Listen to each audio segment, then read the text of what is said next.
The federal government that's having money trouble these days. 48 states cut their Medicaid budget this year.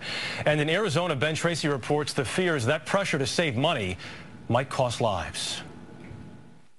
Tiffany Tate always thought of herself as a jock, the point guard on her high school basketball team. They won the state title twice, but now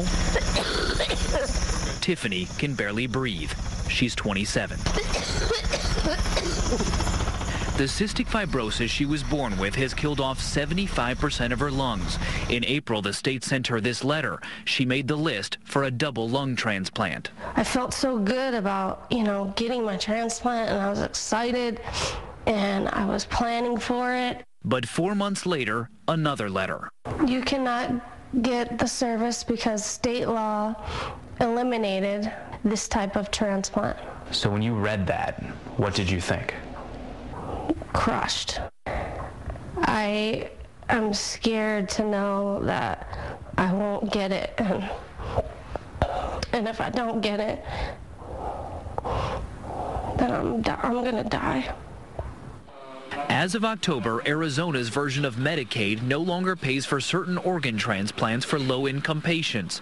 They cost more than $200,000, and the state says too often they aren't successful. The cuts will save Arizona $1.4 million, 1/10 of 1% of its $825 million budget deficit. The state only has so much money, and we can only provide so many optional kinds of care. Today, state Democrats rallied with patients who have been kicked off the transplant list. They accuse the governor and Republican legislature who passed the cuts of creating a death panel. Is it hyperbole to say that you're killing people? No, not at all. These people are not going to get the organs they need. That is a fact.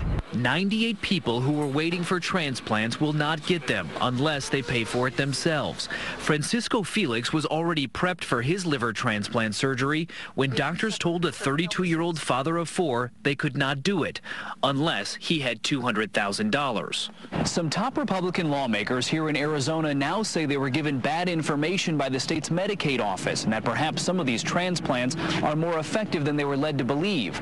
Bottom line, this has become so controversial here, they plan to reconsider the issue in January. Tiffany Tate still has hope. I'm going to fight until I take my last breath. Even if the fight gets tougher every day. Ben Tracy, CBS News, Phoenix.